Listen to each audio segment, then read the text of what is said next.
हरे कृष्णा। तो अभी गोवर्धन पूजा कुछ ही दिनों में आने वाली है।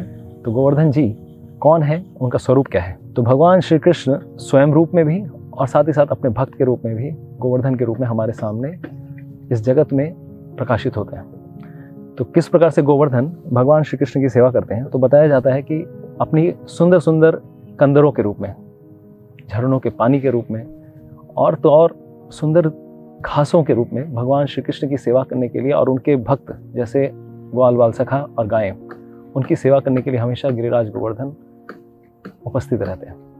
इतनी अच्छी प्रकार से गोवर्धन करते हैं कि सबसे बड़ी सेविका श्रीमती राधा रानी उन्हें हरिदासों में सर्वश्रेष्ठ के रूप में उपाधि देती हैं। तो उन्हीं गिरिराज गोवर्धन की अभी गोवर्धन पूजा आने वाली है और इस लीला के द्वारा, इस संपूर्ण लीला के द्वारा हम ये समझ सकते हैं कि किस प्रकार से भगवान श्री कृष्ण एक लीला से कितने सारे कार्यों को उन्होंने संपन्न किया। देवराज इंद्र जो कि अभिमान से पूरी तरह से परिपूरित हो चुके थे, उनके अभिमान को समाप्त किया। साथ ही साथ गिरिराज भगवान श्री कृष्ण के इतने महान भक्त हैं, ये भी उन्होंने इस पूरे संसार को दिखाया और तो और ये भी दिखाया आगे वाले आने वाले समय के लिए कि किस प्रकार से भगवान को अगर पूजना है तो किस प्रकार से बहुत ही सिंपल तरीके से, बहुत ही सरल तरीके से भगवान को पूजा जा सकता है। भक्तिमय भगवान को अगर कोई सेवा कर सके तो अन्नकूट उत्सव के द्वारा भगवान की इतनी सुंदर तरीके से सेवा की जाती है और बड़े बड़े पहाड़ बनाए जाते हैं, अन्न के पहाड़ बनाए जाते हैं।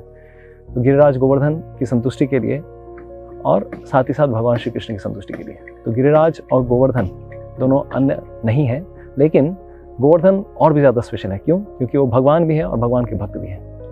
तो भगवान के भक्त से हम प्रार्थना कर सकते हैं कि किस प्रकार से हम भगवान श्री कृष्ण की अच्छी प्रकार से सेवा कर सकें, भक्ति में आगे बढ़ सकें। और सबसे बड़ी सीख जो है कि जिस प्रकार से देवराज इंद्र के अभिमान को भगवान ने चूर किया, तो सबसे बड़ी जो अनर्थ है काम, क्रोध, लोभ, मोह, मद, मात्सर्य, भगवान श्री कृष्ण सारे 6 अनर्थों में से सबसे बड़ा जो अनर्थ मानते हैं वो है अभिमान। तो ये जो पूजा, लाभ, प्रतिष्ठा, जिसके कारण भगवान का ही एक और भक्त देवराज इंद्र उसके अभिमान को चूर करने के लिए इतनी हद तक चले जाते हैं कि उन्होंने ये गोवर्धन पूजा को सबके सामने, इस जगत के सामने प्रस्तुत किया।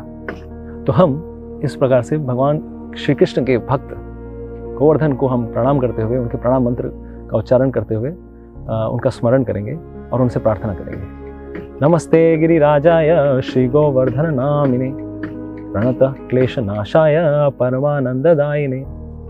तो भगवान श्री कृष्ण के भक्त, अनन्य भक्त श्री गोवर्धन हमारे सारे जीवन के कष्टों को दूर करें और हमें परम आनंद प्रदान करें।